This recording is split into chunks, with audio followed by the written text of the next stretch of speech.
Welcome back to the मापा GK classes. तो हम केवीएस इंटरव्यू के पर्पस से G20 के बारे में पढ़ रहे थे। उसमें उसका इंट्रोडक्शन पार्ट, उसके लोगों के बारे में हम प्रीवियस वीडियोस में स्टडी कर चुके हैं। आज हम पढ़ेंगे कि G20 का एजेंडा क्या है। तो यहाँ हम देख सकते हैं कि जो G20 फोरम था वो क्या था कि जो वर्ल्ड की इकोनॉमी है, मतलब अर्थव्यवस्था है वर्ल्ड की, उसके लिए डिजाइन किया गया था, है ना। मेजरली ब्रॉड प्रॉब्लम्स है जो मैक्रो इकोनॉमिक इश्यूज है उनके लिए डिजाइन किया गया था। पर जैसे जैसे धीरे धीरे टाइम आगे बढ़ता गया, इसके जो पर्पजेस थे वो एक्सपेंड करते गए। Has expand it's agenda and includes economy के साथ trade, climate change, sustainable development, health, agriculture, energy, environment and anti corruption. ये करंट में जो G20 के एजेंडास है, G20 के जो पर्पज है जिनके लिए G20 वर्क कर रहा है, किस किस के लिए कर रहा है। क्लाइमेट चेंज के लिए कर रहा है, सस्टेनेबल डेवलपमेंट के लिए कर रहा है, हेल्थ के क्षेत्र में कर रहा है, एग्रीकल्चर के क्षेत्र में कर रहा है, एनर्जी के क्षेत्र में कर रहा है, एनवायरनमेंट के लिए भी कर रहा है, एंटी करप्शन के लिए भी कर रहा है, और व्यापार के क्षेत्र, ट्रेड के क्षेत्र में भी G20 आज करंटली वर्क कर रहा है। एक ये छोटा सा टॉपिक है जिसके बारे में थोड़ी सी इन्फॉर्मेशन रख सकते हैं। How does G20 presidency steer the G20 agenda. तो G20 में क्या होता है कि दो पैरेलल ट्रैक्स चलते हैं, एक तो फाइनेंस ट्रैक होता है और एक शेरपा ट्रैक्स होता है। तो फाइनेंस ट्रैक में तो क्या होता है कि जो फाइनेंस मिनिस्टर होते हैं और जो भी जिस भी कंट्री का एक सेंट्रल बैंक होता है जो कि वहाँ की करेंसी बनाता है, जैसे कि अपने इंडिया में करेंसी कौन बनाता है, अपना रिजर्व बैंक ऑफ इंडिया, तो उनके बीच का। और जो शेरपा क्या होता है कि जो हिमालय है, जो जैसे माउंट एवरेस्ट है, तो माउंट एवरेस्ट चढ़ने के लिए जो गाइड होता है वो एक कम्युनिटी होती है, उन्हें क्या बोलते हैं, शेरपा बोलते हैं। क्या है शेरपा? नेपाली एथनिक कम्युनिटी है ना। तो एक शेरपा ट्रैक होता है, तो उनसे संबंधित इसमें है, तो इसमें रीड कर लेना कि क्या है। इसके अलावा एक इम्पोर्टेंट और चीज़ है G20 के बारे में, ये इसी में देख लेते हैं कि लाइफ स्टाइल फॉर एनवायरनमेंट। तो ये जो life style for environment life है, इसका क्या किया था कि जो PM मोदी हैं उन्हें ग्लासगो में एक कॉन्फ्रेंस हुई थी, COP पार्टी हुई थी 26 इन 2021 में। तो इसमें जो PM मोदी ने बताया था कि we are aware that the environmental degradation is affecting the lives of the people in every region. कि मतलब अगर एनवायरमेंट, इसमें ये बताया था कि जो एनवायरमेंट को अगर नुकसान होगा तो ऑल ओवर वर्ल्ड में किसी ह्यूमन बीइंग को क्या होगा कि नुकसान होगा, है ना। सो जो लाइफ क्या है, envisions a way of living which respects nature and other organism coexist with us the humans for a greener and cleaner earth. ये चीज़ जो लाइफ का जो एक प्रोग्राम है, इसका उसका पर्पज ये है, ठीक है।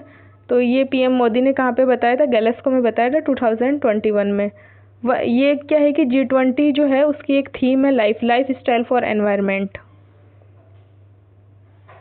With the aim of living in harmony with nature for sustaining living, ठीक है।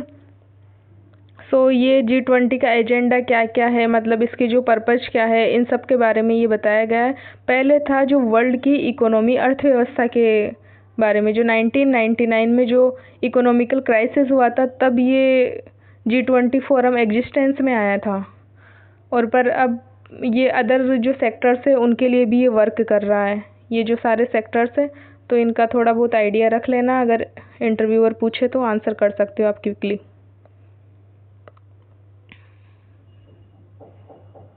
ये एक नेक्स्ट है जिसमें कि ना G20 के क्या इनिशिएटिव है, क्या एक्टिविटीज़ हैं, ये चीज़ें बताई गई है।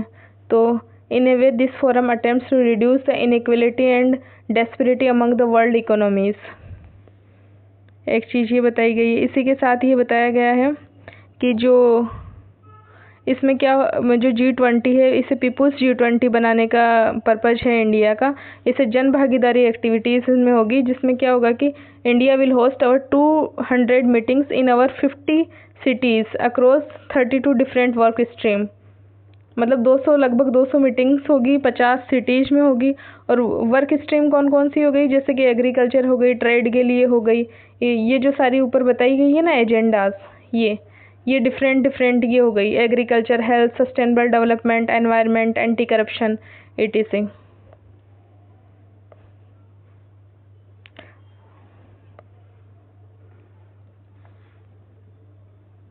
और ये जो G20 की समिट हुई थी, इसमें जो कौन कौन सी कंट्रीज आई थी, मतलब कंट्रीज के जो भी रिप्रेजेंटेटिव्स आए थे, तो गेस्ट कंट्रीज कौन कौन सी थी? ये गेस्ट कंट्रीज थी Bangladesh, Egypt, Mauritius, Netherland, Nigeria, Oman, Singapore, Spain, UAE. ये इसकी क्या थी कि कंट्रीज आई थी इसमें। और इंटरनेशनल ऑर्गेनाइजेशन कौन कौन से एज ए गेस्ट इनवाइट किए गए थे? तो ये इंटरनेशनल ऑर्गेनाइजेशन इसमें एज ए गेस्ट इनवाइट किए गए थे। देख लेना एक बार इन जो भी इंटरनेशनल ऑर्गेनाइजेशंस हैं उनके बारे में, उनकी फुल फॉर्म्स, उनका हेडक्वार्टर कहाँ है, किस चीज़ के लिए वो वर्क कर रहा है, ये सब थोड़ी थोड़ी डिटेल्स केवीएस इंटरव्यू के लिए प्रिपेयर करके जाना, क्योंकि इंटरव्यूअर पूछ सकता है। तो ये इतना जो G20 को कम्प्लीटली कवर कर लिया गया है। So thank you so much for watching this video and या अगर आपको वीडियो पसंद आया हो तो चैनल को लाइक, शेयर एंड सब्सक्राइब करें। Thank you.